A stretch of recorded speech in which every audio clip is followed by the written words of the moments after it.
Hey friends, welcome to Homegrown Florida. I'm Katrina and today we are talking everything mulberries. I'm going to talk about the trees and how to grow them, when and how to prune them. We're going to propagate some so that you can make more plants. And then I have a really cool recipe at the end where I'm going to show you how I preserve my mulberries this season in a very natural, cool Kool-Aid. I have two dwarf-sized trees. There's two different ones. The one closest to the camera here, that is a world's best, and the one closest to the gate, that one is a Thai dwarf. Both of these are smaller mulberries. I have learned in my, education here that there are many different kinds of mulberries. In fact, there is a black, a red, and a white mulberry. This is not the black, red, and white, like what color the berries are, but it more has to do with the type of tree that it is. The red one, I believe, is our native mulberry that grows in the United States or in North America. And then you have a black mulberry and a white mulberry. Some of these are invasive, and so you do have to be careful when you're choosing a tree if it is a tree in your area that is allowed, for number one. And number two, I went for some hybrids that are not as invasive, but these are not the natives. Another thing you have to think about when you're picking out your mulberry trees is how big you want them, because they have so many different kinds and some of them can get like 50 feet. I mean, like huge, and they're used as shade trees. And some of them are dwarfs that stay very, very small, like these guys right here. If you're interested on where I purchase my mulberries from, I get them from greendreamsfl.com and they ship, I believe, through the whole United States, but don't hold me to that. You might want to check their website to see if they ship to you. I definitely know they ship in Florida. You need to also consider the kind of mulberry that you're growing, because there is a type of mulberry, and I believe it's the native kind, that sometimes requires more than one tree.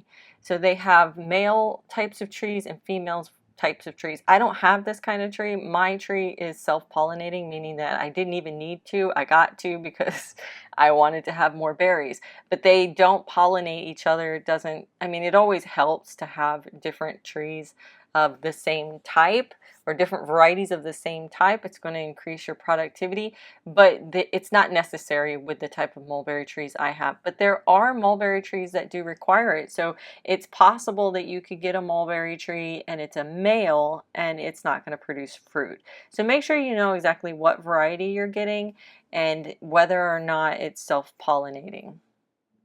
I think there's also a really big difference in flavor across the three different types of mulberries and obviously across all the different varieties. I feel like the world's best tastes a little bit better than the Thai dwarf, and the berries are a smidge bigger. But my absolute favorite flavored mulberry is going to be the Pakistani mulberry, but that tree is quite large and I didn't have the space for it, so I couldn't grow it.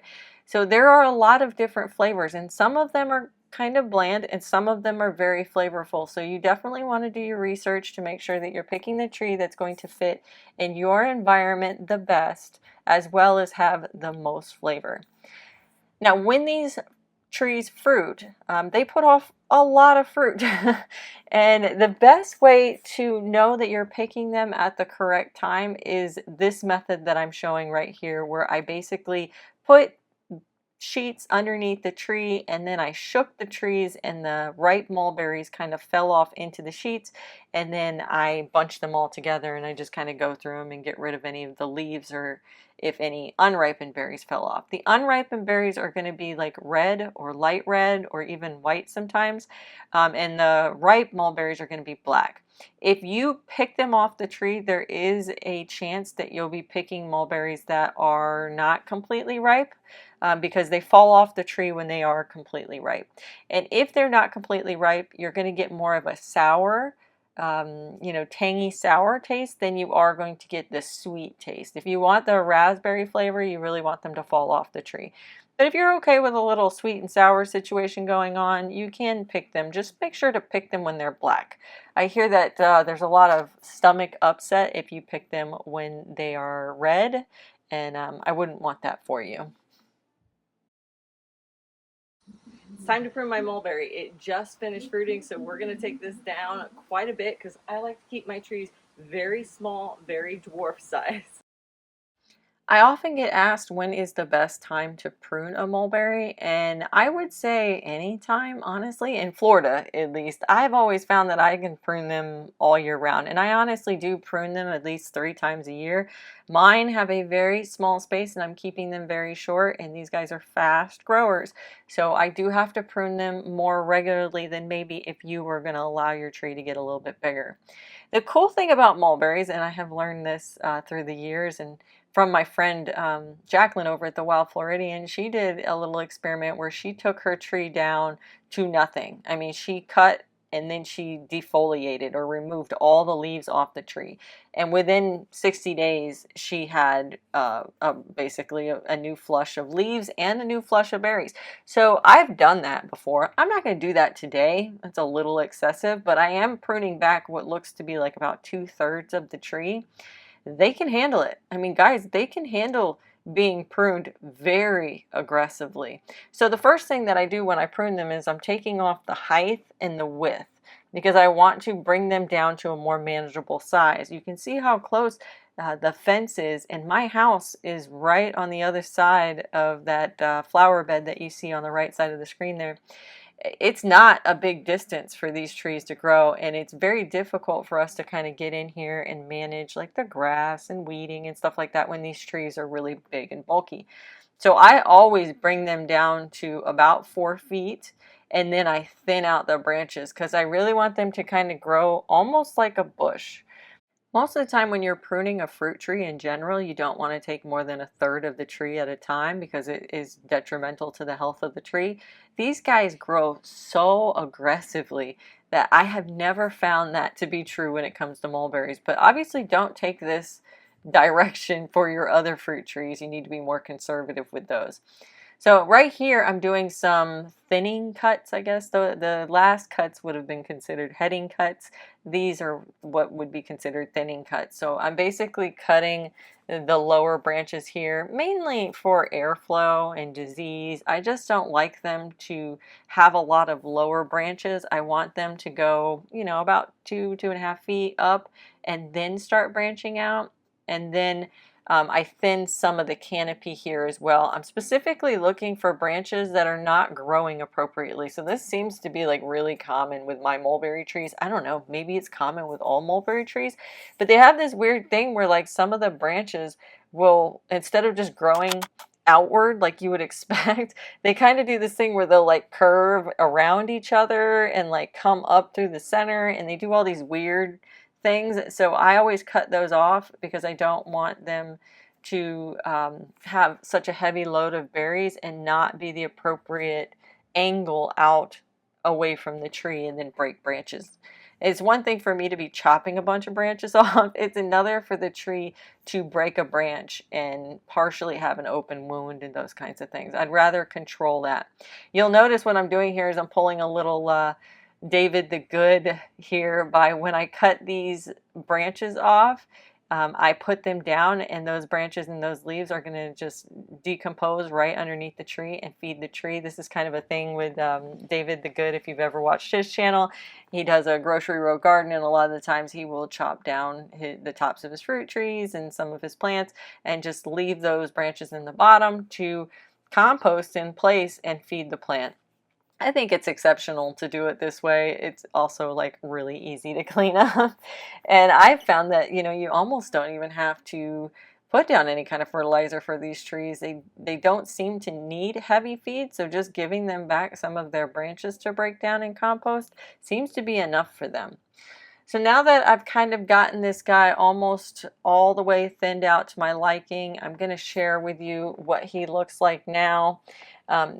This trees, or both of these trees, within 60 days, they will have burst forth brand new leaves and a whole fresh set of berries. Now the berries are not going to be as abundant as the original one, but it's still a new batch of berries, so I'll look forward to that.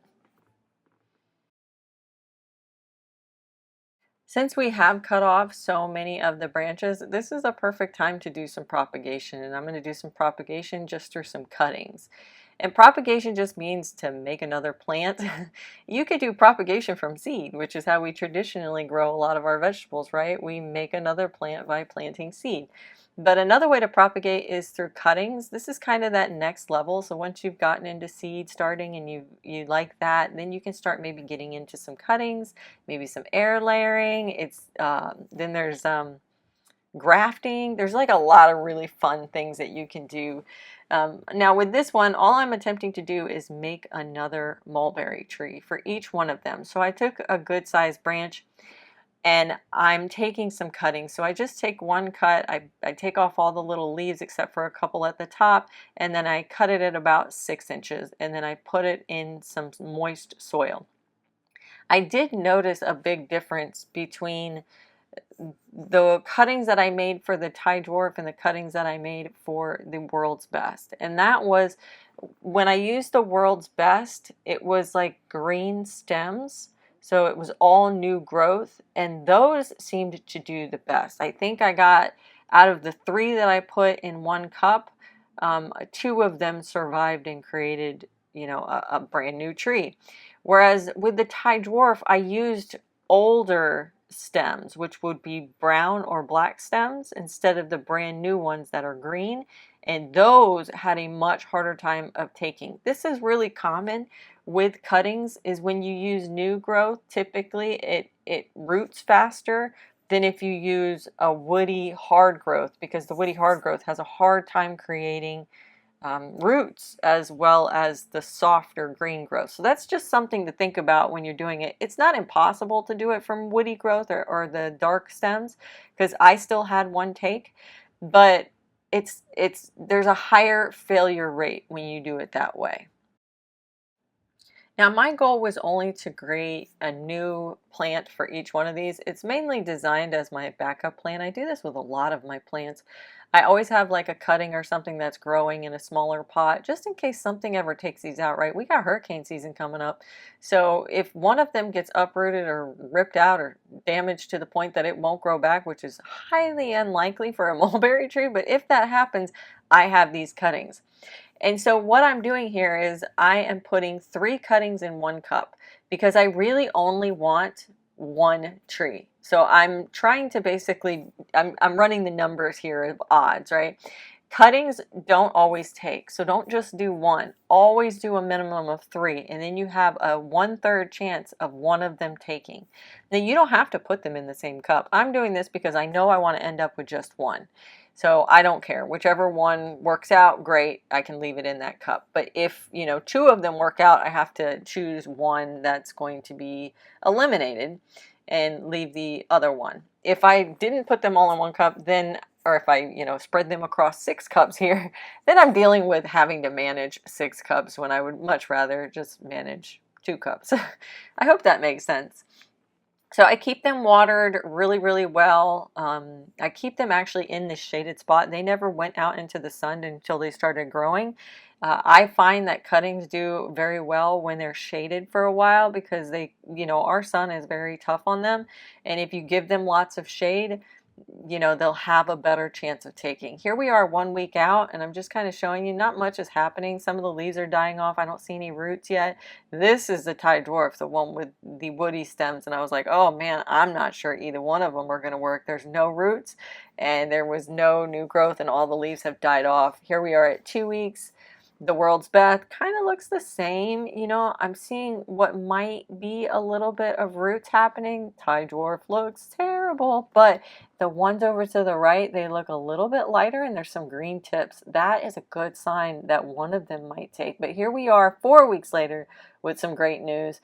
2 of my world's best have rooted, and you can see all those nice roots down there, and they'll start putting on new leaves here shortly. One of them did not take, and then my Thai dwarf, 2 of them did not take, but 1 did, and it kind of branched into 2, and it even started creating new leaves. And then you can see the roots on the bottom there. They have really tiny roots because this is a smaller plant, but I accomplished it. I was able to get 2 plants to grow. Now we're headed back inside, and I am going to share with you this recipe. I am so excited. So I got probably about 30 pounds of mulberries this season which was insane. That was the 30 pounds that I got. I'm sure the birds got another 10 pounds. But I froze them until I had time to deal with them, and today's the day. I'm blending them up frozen, and then I'm going to put them in a pot and I'm going to cook them down for maybe 15-30 minutes just to really like release the juices of the berries. I'm after the juice in this recipe. Then I just filtered them through some cheesecloth to thin it out, and now I'm putting them on some freeze dryer trays. This is a very purple colored mixture. You do not want to accidentally spill this. So I thought to myself, I'm going to lay the freeze dryer trays in my freezer first, and then pour the liquid, and then I'm going to put the tops on before I do the next label. If I would have poured this in my kitchen and then tried to walk this out to the refrigerator, it would be a disaster. Not only am I clumsy, but I could just see this spilling all over everywhere, and it stains. Mulberry stains your fingers. They stain everything. So I ran it through the freeze dryer. It didn't really take long, which was awesome. And then I pulled them out of the freeze dryer about 24 hours later, and I had what looked to be like this cool glass shard mixture. It's really interesting. Well, let me not say glass. It probably looked more like crystals. It was the coolest looking thing, but man, does it stick to the trays. I was so worried when I was scraping this off of the freeze dryer trays that I would never be able to get the mulberries off the trays. Like they would never be the same again. That wasn't the case. I'll show you that in a little bit of it. But I scraped them off as best I could. I think you could use silicone mats, but I'd be afraid that the silicone mats would become discolored. I don't know if that bothers you. Go for that. But I just kind of scraped them off the trays and then put them in my blender. And I'm going to blend this down super, super fine. It actually tinted my blender as well. Oh, it's very, you have to be careful. You don't want to be touching this stuff too much. Your hands are going to turn purple. Everything's going to turn purple. Your blender's going to turn purple. But it's a fun product to have. I blended it down and into the powder. The powder looks like it has sparkles in it. I think it's like the coolest thing ever. And it has now become our Kool-Aid. It is a natural Kool-Aid. It's only made out of the mulberry juice. That is all that's in it. So mulberries are pretty sweet, but when I mixed this with water, I did find it wasn't super sweet. So if it was something you wanted to add some additional sugar to, you can add sugar, honey, maple syrup, whatever it is, your sweetener of your choice, with one heaping tablespoon of the powder, and it is so good. Another way I like to use it is I'll take a heaping tablespoon with some lemonade. So if I have some lemons that I've made some lemonade with, and add a little bit of sugar, and you can add the mulberry to it, you get like a mulberry lemonade. Whew, so good. I even did a mixture because I had a lot of like peach syrup left over from my canning peaches.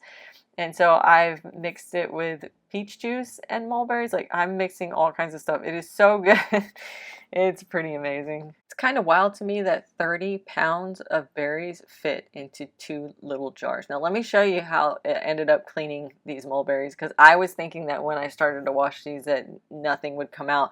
This is what I love about freeze drying. I swear everything is so much easier. Look at this. I'm just rinsing some warm water and it just comes right off the tray. There's no staining whatsoever. I love everything about freeze drying. If you're interested in getting a freeze dryer, I did a video not too long ago on my 1-year update with my freeze dryer, and it is one of the easiest ways to preserve food. I don't know if I can ever go back, but this is just one of the reasons. It's so easy to clean. You just add a little water, the mulberries rehydrate as part of that water, and then it just rinses right out. I love it. Here we go. We're going to make some mulberry juice. And all it takes is a glass of water and a nice heaping tablespoon of the mulberry. And watch this. It is the coolest thing. It's like a science experiment. You put it in, it's starting to connect to the water, the freeze-dried powder, and it makes like this sparkle effect. And then just stir it in, give it a minute, and it will become mulberry juice.